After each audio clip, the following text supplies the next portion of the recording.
नमस्कार, मैं अमित कुमार इस वीडियो लेक्चर में आप सभी का स्वागत करता हूं। आज का हमारा विषय है रेडियो रूपक। सबसे पहले हम इस वीडियो के उद्देश्यों को एक बार देख लेते हैं। इस वीडियो को देखने के बाद आप रेडियो रूपक को परिभाषित कर सकेंगे, रेडियो रूपक के विभिन्न अवयवों का उल्लेख कर सकेंगे, एक रेडियो रूपक के निर्माण की पूरी योजना बना सकेंगे और सबसे महत्वपूर्ण, रेडियो रूपक का आलेख या स्क्रिप्ट तैयार कर सकेंगे। रेडियो रूपक है क्या? हम सब जानते हैं कि रेडियो एक श्रव्य माध्यम है। रेडियो के द्वारा जितनी भी सामग्री हम श्रोताओं तक पहुंचाते हैं, उसमें केवल श्रव्य तत्व होता है, उसमें दृश्य तत्व का प्रयोग नहीं होता। रेडियो में कई कार्यक्रम विधाओं का प्रयोग होता है, जैसे रेडियो समाचार है, रेडियो पत्रिकाएं हैं, रेडियो रूपक है, रेडियो वृत्त रूपक है, रेडियो नाटक है और भी बहुत सारी कार्यक्रम विधाएं हैं। रेडियो रूपक भी उन कार्यक्रम विधाओं में से एक महत्वपूर्ण कार्यक्रम विधा है। इसलिए रेडियो रूपक हम कह सकते हैं कि रेडियो रूपक रेडियो की एक महत्वपूर्ण कार्यक्रम विधा है। रेडियो रूपक के द्वारा हम कई तरह की सूचनाएं, कई तरह के ज्ञान अपने श्रोताओं को मनोरंजक रूप से पहुंचा पाते हैं। मुख्यतः रेडियो रूपक की जो सामग्री होती है वह तथ्य पर आधारित होती है, वह वास्तविकता पर आधारित होती है, वह वास्तविक होती है। लेकिन उसके प्रस्तुतिकरण में हमें कल्पनाशीलता की अनुमति होती है। उसके प्रस्तुतिकरण में हम अपनी रचनात्मकता दिखा सकते हैं। तो अतः रेडियो रूपक एक ऐसी कार्यक्रम विधा है जिस विधा के द्वारा हम तथ्य पे आधारित और वास्तविक सामग्री को एक रचनात्मक तरीके से, कल्पनाशील तरीके से, मनोरंजक तरीके से हम श्रोताओं तक पहुंचाते हैं। रेडियो रूपक बहुत सारे विषयों पे बनाया जा सकता है, अनंत विषय हो सकते हैं, बहुत बड़ा विषय क्षेत्र इसका है, जिसमें किसी महान व्यक्ति पे बन सकता है, किसी महान राजनेता पे बन सकता है, किसी महान साहित्यकार पे बन सकता है, किसी महान समाज सुधारक पे बन सकता है, किसी महान वैज्ञानिक पे बन सकता है, किसी नदी पे बन सकता है, पर्यावरण संरक्षण से संबंधित स्थितियों पे बन सकता है, जंगलों पे बन सकता है, जंगली जानवरों पे बन सकता है, परमाणु बिजली पे बन सकता है, आर्थिक क्षेत्र के मुद्दों पे बन सकता है, राजनीतिक क्षेत्र के मुद्दों पर बन सकता है, सामाजिक क्षेत्र के मुद्दों पर बन सकता है। इस तरह से हम देखेंगे कि रेडियो रूपक अनेक विषयों पे बनाए जा सकते हैं और उनका क्षेत्र काफ़ी बड़ा है जिन चीज़ों पे हम रेडियो रूपक बना सकते हैं। रेडियो रूपक के अवयवों की अगर हम बात करें तो 4 प्रमुख अवयव रेडियो रूपक के हम कह सकते हैं कि 4 प्रमुख अवयव हैं। पहला उच्चरित शब्द, दूसरा संगीत, तीसरा ध्वनि प्रभाव और चौथा मौन। वास्तव में ये चारों अवयव श्रव्य सामग्री के ही हैं। अनेक तरह की श्रव्य सामग्री इन अवयवों को मिलाकर बनाई जाती है और इन अवयवों, सारे अवयवों के मिश्रण से या इनमें से कुछ अवयवों के मिश्रण से बहुत अलग अलग कार्यक्रम विधाएं रेडियो की बनाई जाती हैं। तो रेडियो रूपक की अगर हम बात करें एक कार्यक्रम विधा के रूप में, तो रेडियो रूपक में उच्चरित शब्दों का भी प्रयोग होता है, संगीत का भी प्रयोग होता है, ध्वनि प्रभावों का भी प्रयोग होता है और मौन का प्रयोग तो हर श्रव्य माध्यम के कार्यक्रम में होता ही है। उच्चरित शब्द की अगर हम बात करें तो रेडियो रूपक में उच्चरित शब्द कई रूपों में सामने आते हैं। एक तो जो आलेख होता है, जो विवरण होता है या जो वर्णन होता है, उसका जो वाचन होता है वह भी उच्चरित शब्द है। रेडियो रूपक में अनेक साक्षात्कारों के अंशों का प्रयोग होता है, वह भी उच्चरित शब्द है। कई रेडियो रूपक नाटकीय अंदाज में भी प्रस्तुत किए जाते हैं, उनमें पात्रों के संवाद भी उच्चरित शब्द के ही उदाहरण हैं। तो उच्चरित शब्द के कई तरह के उदाहरण रेडियो रूपकों में प्रयुक्त होता है। दूसरा, अगर हम संगीत की बात करते हैं तो संगीत भी एक महत्वपूर्ण अवयव है रेडियो रूपक का, और संगीत का प्रयोग भी कई तरीकों से हो सकता है। जैसे पृष्ठभूमि संगीत, जिसको हम बैकग्राउंड म्यूजिक बोलते हैं, उनका भी प्रयोग होता है। कई बार रेडियो रूपकों में हम कई गीतों का प्रयोग कर सकते हैं, लोक गीतों के अंशों का प्रयोग कर सकते हैं। तो या केवल हम वाद्य संगीत, जो वाद्य यंत्रों के द्वारा जो संगीत बनाया जाता है, उनका भी प्रयोग कर सकते हैं। तो संगीत के भी कई प्रकारों का प्रयोग रेडियो रूपक में होता है। तीसरा मुख्य अवयव है ध्वनि प्रभाव। यह भी बहुत महत्वपूर्ण है और एक महत्वपूर्ण अवयव है रेडियो रूपक का।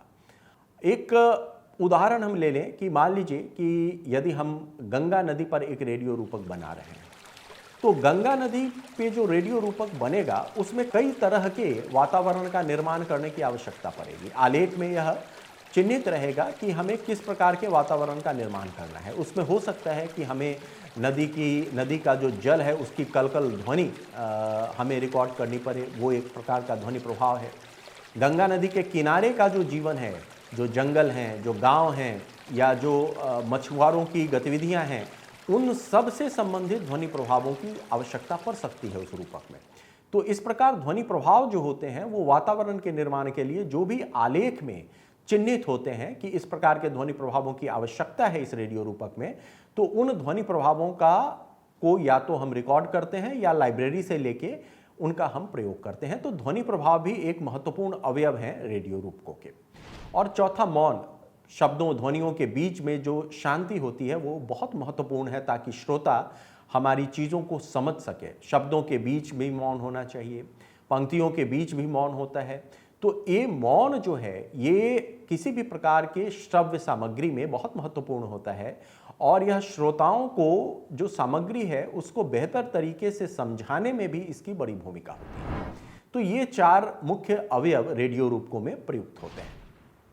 अब हम रेडियो रूपकों के प्रकारों की चर्चा कर लेते हैं। रेडियो रूपक के मुख्यतः 2 प्रकार है। अगर हम रेडियो रूपकों को हम वर्गीकृत करें तो 2 हिस्सों में वर्गीकृत कर सकते हैं। पहला है वर्णनात्मक रूपक और दूसरा है नाटकीय रूपक।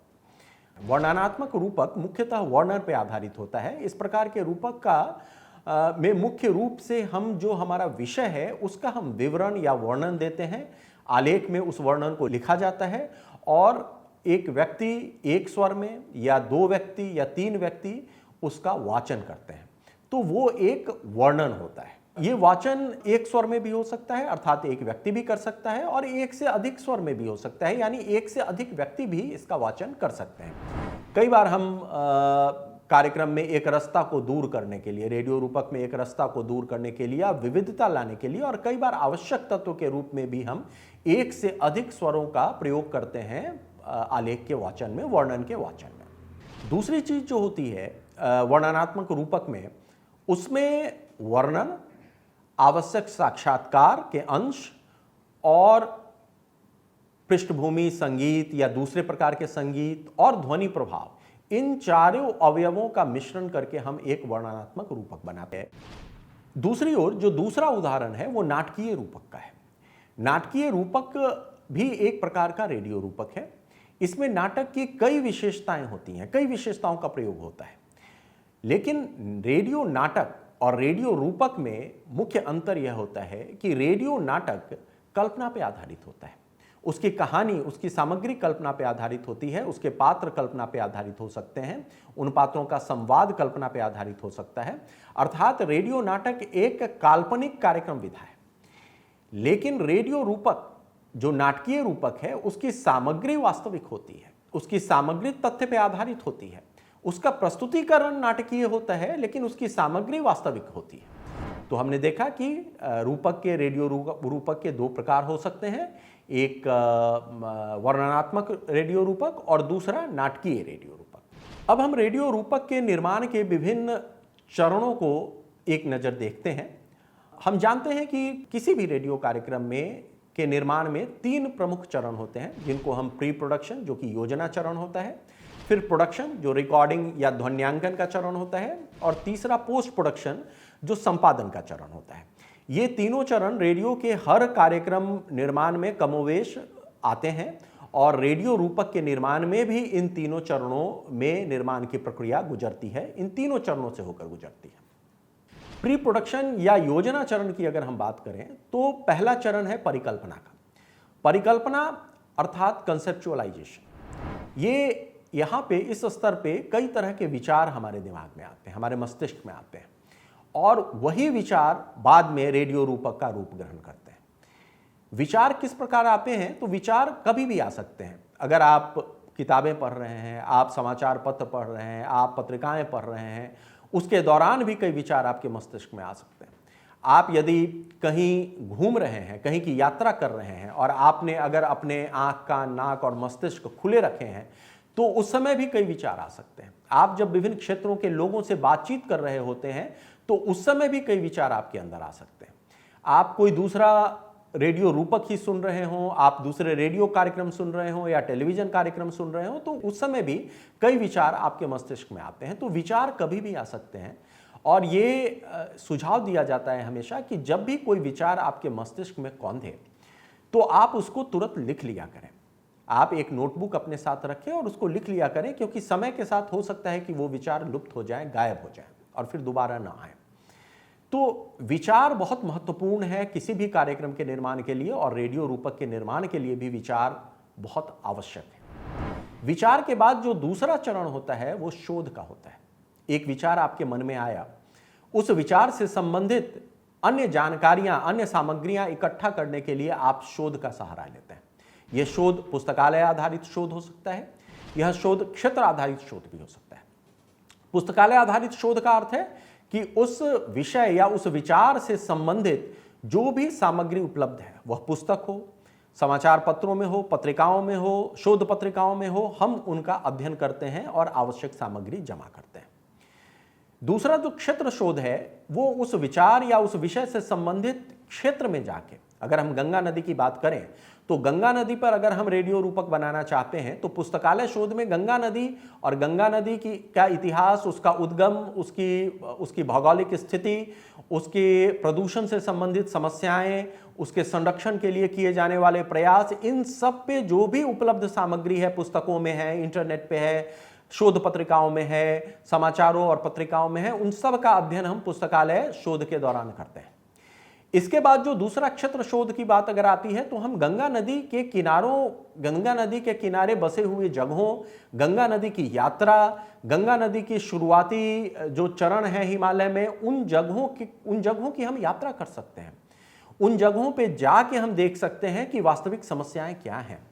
वास्तविक समस्याएं वहां उन गंगा नदी पर जिनकी जीविका आधारित है उनकी समस्याएं क्या है, नदी की समस्या क्या है, पानी के प्रदूषण का स्तर क्या है, जो पानी में जीव रहते हैं उन पर क्या प्रभाव पड़ रहा है, इन सब चीजों को हम जाके देख सकते हैं, क्षेत्र में जाके देख सकते हैं और सामग्री एकत्र कर सकते हैं। यह क्षेत्र शोध है।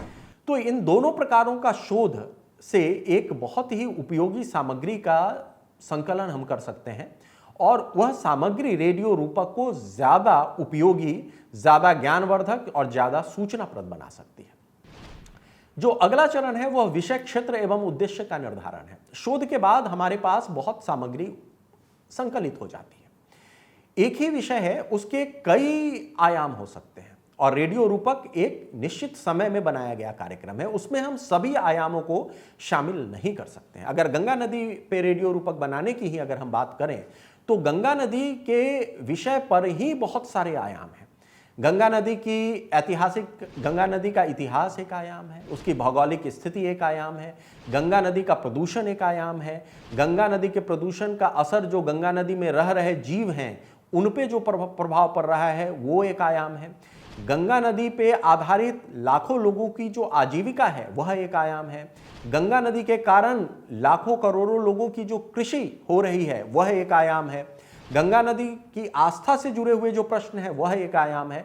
तो अनगिनत आयाम है और यह किसी भी रेडियो रूपक बनाने वाले के लिए संभव नहीं है कि वह निश्चित समय, जो हो सकता है कि आधे घंटे का समय हो, उसमें आप सभी आयामों को समेट सकें। इसलिए आवश्यक है कि आप अपने विषय क्षेत्र को निश्चित करें और रेडियो रूपक का उद्देश्य निश्चित करें। जब हम उद्देश्य का निर्धारण करते हैं तो हम हमेशा अपने लक्षित श्रोताओं को ध्यान में रखते हैं कि हमारे लक्षित श्रोता कौन है, उनके लिए रुचि का विषय क्या हो सकता है, उनके लिए जानने का विषय क्या हो सकता है, उनकी उत्सुकता किस में हो सकती है।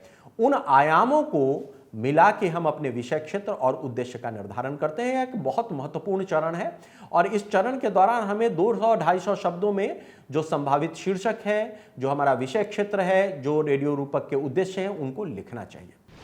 फिर अगला स्तर है, अगला चरण है आलेख लेखन। यह एक बहुत ही आवश्यक चरण है। रेडियो रूपक के निर्माण में आलेख की बहुत महत्वपूर्ण भूमिका है, जिसकी चर्चा हम आगे करेंगे। फिर लोगों का चयन का एक स्तर है। लोगों का चयन, अर्थात दो तरह के लोगों का चयन आवश्यक हो सकता है रेडियो रूपक के लेखन में, रेडियो रूपक के निर्माण में। पहला तो जो आलेख का वाचन करेंगे, एक स्वर हो सकता है, एक से अधिक स्वर हो सकता है, उनका चयन। दूसरा जो प्रासंगिक साक्षात्कार हैं, वो साक्षात्कार जो लोग लेंगे उनका चयन भी आवश्यक है। किन लोगों का साक्षात्कार लेना है, आलेख में इसका वर्णन होता है कि आपको किन लोगों का साक्षात्कार चाहिए, किस प्रकार के लोग, विशेषज्ञ चाहिए, किस प्रकार के स्वयंसेवी संस्था के लोग चाहिए, वैज्ञानिक चाहिए, अधिकारी चाहिए, तो किस प्रकार के लोगों का साक्षात्कार उपयोगी होगा, उसके हिसाब से लोगों का चयन करना बहुत आवश्यक होता है। फिर उनसे समय लेके बाकी चीजें हम करते हैं। तीसरी चीज है रिकॉर्डिंग की तैयारी। जो अगला चरण है किसी भी कार्यक्रम के निर्माण का, ध्वन्यांकन या रिकॉर्डिंग है, उसकी तैयारी करनी होती है। लोगों को आपको तैयार करना होता है, उनको समय की सूचना देनी होती है, जो हमारे उपकरण हैं उनकी तैयारी करनी होती है। अगर बाह्य रिकॉर्डिंग की स्थिति है तो बाह्य रिकॉर्डिंग की स्थिति से संबंधित तैयारी करनी होती है। स्टूडियो में आधारित रिकॉर्डिंग है तो उससे संबंधित तैयारियां करनी पड़ती हैं। तो रेडियो रिकॉर्डिंग के लिए जो तैयारियां हैं आवश्यक रेडियो रूपक के लिए, वो तैयारियां भी योजना चरण का एक हिस्सा है, प्री प्रोडक्शन का एक हिस्सा है।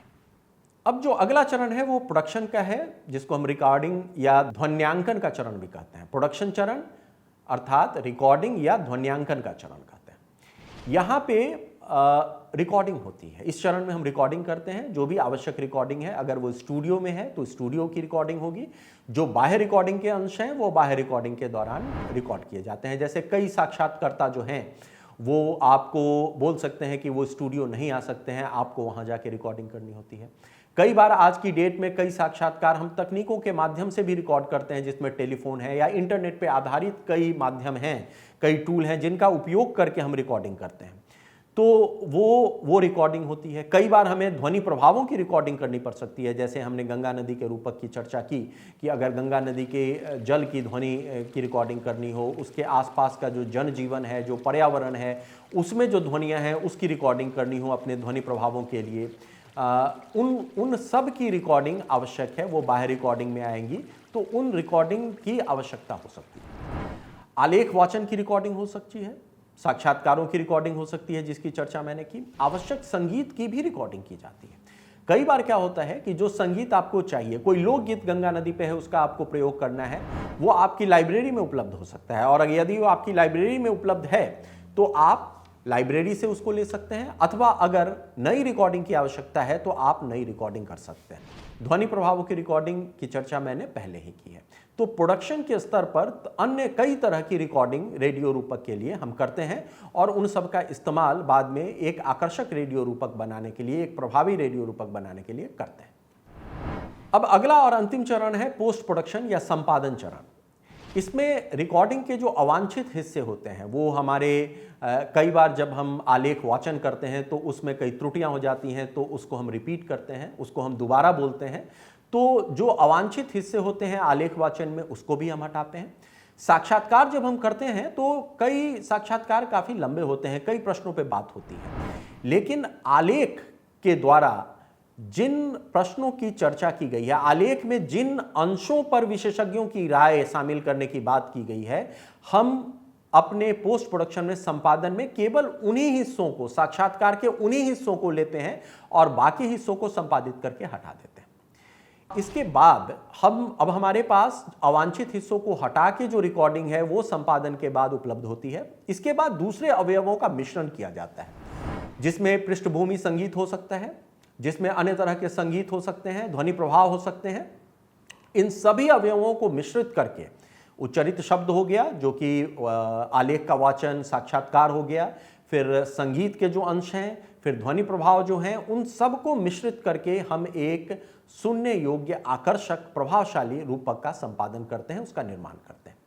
संपादन के समय हमें यह भी देखना बहुत आवश्यक है कि रेडियो रूपक को अंतिम रूप देते समय हम रेडियो प्रसारण के जो तय नियम हैं उनका ध्यान रखना भी बहुत आवश्यक है इस चरण। तो हमें यह ध्यान रखना चाहिए कि हमसे, हमारे रेडियो रूपक में रेडियो प्रसारण के जो तय नियम हैं उनका उल्लंघन ना हो। तो इस चरण में मुख्यतः कार्यक्रम को अंतिम रूप दिया जाता है और अब हमारे पास एक तैयार रेडियो रूपक उपलब्ध होता है। रेडियो रूपक के लिए लेखन बहुत महत्वपूर्ण है। रेडियो रूपक के निर्माण में लेखन का बहुत महत्व है। वाचन का बहुत महत्व है और संपादन का बहुत महत्व है। तीनों बहुत महत्वपूर्ण भूमिका निभाते हैं। जैसा कि मैंने चर्चा की कि रेडियो रूपक में उच्चारित शब्द का प्रयोग काफी हो सकता है। जो हम अगर वर्णनात्मक रूपक है हमारा, तो उसमें जो वर्णन या विवरण होता है वो उच्चारित शब्द होता है। तो उसमें सरलता होनी चाहिए, उसमें एक प्रवाह होना चाहिए और उसमें ध्वन्यात्मकता होनी चाहिए, सुनने में कर्णप्रिय होना चाहिए, ऐसे शब्दों का प्रयोग होना चाहिए। जब हम आलेख का आरंभ करते हैं तो वो आरंभ आकर्षक होना आवश्यक है और अंत भी आकर्षक होना चाहिए और उपयुक्त तो होना ही चाहिए। हमारे आलेख का आरंभ उपयुक्त और आकर्षक होना चाहिए और आलेख का अंत भी उपयुक्त और आकर्षक होना चाहिए। अगर हमारे आलेख का आरंभ आकर्षक है, सुंदर है, तो वह श्रोताओं को आकर्षित करने में महत्वपूर्ण भूमिका निभाता है। वह श्रोताओं में रुचि पैदा करता है, वह श्रोताओं को कार्यक्रम सुनने के लिए आमंत्रित करता है। इसलिए सुंदर आरंभ बहुत आवश्यक है।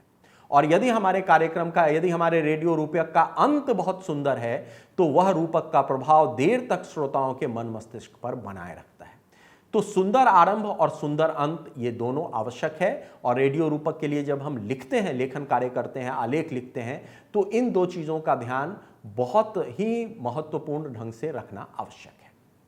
आकर्षक आरंभ के लिए जब हम आलेख लिख रहे होते हैं तो कोई आवश्यक नहीं है कि हम केवल उच्चारित शब्दों का ही प्रयोग करें। हम संगीत से शुरुआत कर सकते हैं, हम किसी लोकगीत के एक अंश से शुरुआत कर सकते हैं, हम संगीत और ध्वनि प्रभावों के मिश्रण से शुरुआत कर सकते हैं। तो इसमें हमारे लिए कल्पनाशीलता की गुंजाइश होती है। हम कल्पनाशील तरीके से अपने रेडियो रूपक का आरंभ कर सकते हैं।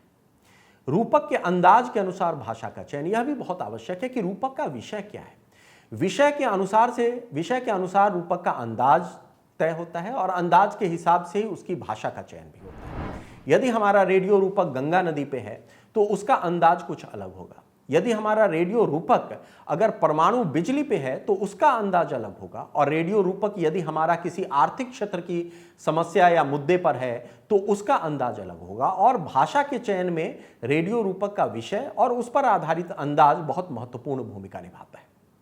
आसान शब्दों का प्रयोग, यह रेडियो रूपक ही नहीं बल्कि रेडियो माध्यम की ही आवश्यकता है, क्योंकि रेडियो एक गतिशील माध्यम है।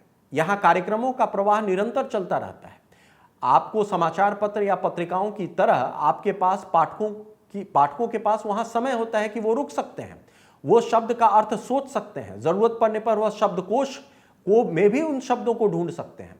लेकिन रेडियो में यह सुविधा उपलब्ध नहीं होती। रेडियो की सामग्री निरंतर प्रवाहित होती रहती है और हमें ऐसे शब्दों का प्रयोग नहीं करना चाहिए जो श्रोताओं को सोचने पर मजबूर करे, श्रोताओं को उसका अर्थ समझने में दिक्कत हो।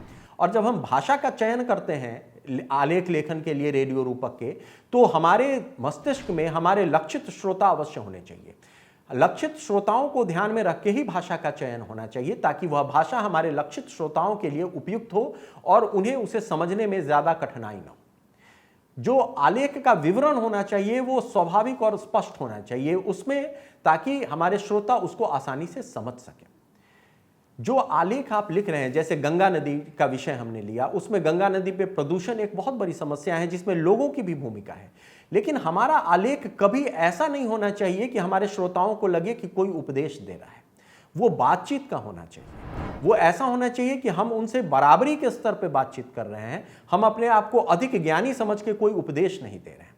तो जब हम रेडियो रूपक का आलेख लिखें तो इस बात का ध्यान रखना चाहिए कि ये उपदेशात्मक नहीं होना चाहिए, ये बराबरी के स्तर पे बातचीत जैसा लगना चाहिए। वर्णन या नरेशन एक स्वर में हो सकता है या एक से अधिक स्वरों में हो सकता है। एक रास्ता तोड़ने के लिए या कार्यक्रम में विविधता लाने के लिए हम एक से अधिक स्वरों का भी प्रयोग करते हैं। तो इस दौरान जब हम आलेख लिख रहे हों तो यह तय होना चाहिए हमारे मस्तिष्क में कि इनको कौन पढ़ेगा। ये एक स्वर में पढ़े जाएंगे या एक से अधिक स्वर में पढ़े जाएंगे। हो सकता है कि एक स्वर पुरुष का हो, एक महिला का हो, तो आलेख में जो वर्णन हम लिखेंगे उसको उसी प्रकार से लिखना आवश्यक है। नाटकीय रूपकों की अगर हम बात करें तो नाटकीय रूपकों में संवाद लेखन भी करना होता है। जैसा मैंने पहले भी चर्चा की कि नाटकीय रूपक नाटकों की तरह ही होते हैं, उसमें पात्र होते हैं, उनमें संवाद होते हैं और उनके संवादों के माध्यम से ही रूपक आगे बढ़ता है। तो उस स्थिति में अगर यदि हम नाटकीय रूपक लिख रहे हैं तो वह वर्णनात्मक रूपक से ज्यादा चुनौतीपूर्ण होता है और उसमें संवाद ऐसे होने चाहिए जो सहज हो, स्वाभाविक हो और उस पात्र के हिसाब से हो। तो नाटकीय रूपक जब हम लिखते हैं तो उसमें संवाद लेखन भी एक महत्वपूर्ण हिस्सा होता है। लेखन में शीर्षक लेखन भी एक महत्वपूर्ण आयाम है रेडियो रूपक के लेखन में। हम जब शीर्षक लिख रहे होते हैं, क्योंकि शीर्षक महत्वपूर्ण भूमिका निभाते हैं। शीर्षक आपके कार्यक्रम निर्माता और जो श्रोता हैं उनके बीच कड़ी का काम करते हैं, वो चेहरा होते हैं। इसलिए रूपक का जब भी हम शीर्षक लिखें तो हम कुछ बातों को ध्यान में रखें। रूपक के शीर्षक ऐसे हों जो मूल तत्वों को सामने रखें, रूपक के मूल तत्वों को सामने रखें, और साथ ही कार्यक्रम में श्रोताओं की रुचि भी बढ़ाएं। अतः उनका आकर्षक होना भी बहुत जरूरी है, ताकि वह श्रोताओं को आकर्षित कर सकें। जैसे ऑल इंडिया रेडियो के कई रूपक, आकाशवाणी के कई रूपक, जैसे गुम होते गिद्ध, जो गिद्धों के संरक्षण पर आधारित एक रूपक का शीर्षक है। नमक और पानी, गांधी जी के सत्याग्रह पर आधारित एक रूपक का शीर्षक है। प्रेमचंद आज हमारे साथ। तो इस प्रकार के कई शीर्षक हैं जो रेडियो रूपक के मूल तत्वों को सामने रखते हैं और साथ ही श्रोताओं के अंदर उत्सुकता भी पैदा करते हैं ताकि वो रेडियो रूपक सुने। शुरुआती दौर में शीर्षक हम संभावित शीर्षक से शुरुआत कर सकते हैं और हमारे पास पूरा समय होता है। जब तक रेडियो रूपक अंतिम रूप न ले ले तब तक हमारे पास यह समय होता है कि हम एक उचित और आकर्षक एक रेडियो रूपक का शीर्षक तय कर सकें और उनका फिर हम अंतिम रूप में, अंतिम कार्यक्रम में उनका उपयोग कर सकें। अब इस वीडियो के अंत में हम थोड़ी सी चर्चा करेंगे कि रेडियो रूपक का लेखन रेडियो की अन्य विधाओं के लेखन से थोड़ा भिन्न होता है। रेडियो रूपक का लेखन रेडियो वार्ता के लेखन से भिन्न होता है। रेडियो रूपक का लेखन रेडियो समाचार से भिन्न होता है। यदि हम रेडियो वार्ता की बात करें तो वार्ता में हम सामान्य तरीके से किसी विषय पर ज्ञान प्रस्तुत करते हैं, वह बिल्कुल सीधा सरल होता है। जबकि रेडियो रूपक के लेखन में कल्पनाशीलता की गुंजाइश होती है, हमें रचनात्मकता दिखानी पड़ती है, हमें उसे आकर्षक रूप से लिखना होता है। समाचारों की अगर हम बात करें तो रेडियो के जो समाचार हैं उनकी अपनी एक भाषा है, उनका लिखने का एक अलग तरीका है, जिसमें हम जानते हैं कि हम उल्टे पिरामिड का प्रयोग करते हैं। सबसे महत्वपूर्ण चीज़ें हम ऊपर लिखते हैं, फिर कम महत्वपूर्ण चीज़ें नीचे, और फिर अंत में इस ढंग की प्रणाली का, इस ढंग के फॉर्मेट का हम उपयोग करते हैं जब हम रेडियो समाचार लिख रहे होते हैं। लेकिन रेडियो रूपक में ये बंदिशें नहीं होती हैं।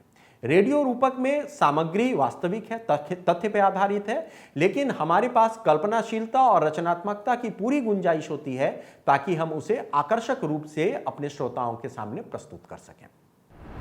इस वीडियो को आपने सुना, इसके लिए आप लोगों का बहुत बहुत धन्यवाद। मुझे लगता है कि आपने इस वीडियो लेक्चर को अपने लिए काफी उपयुक्त पाया होगा। धन्यवाद।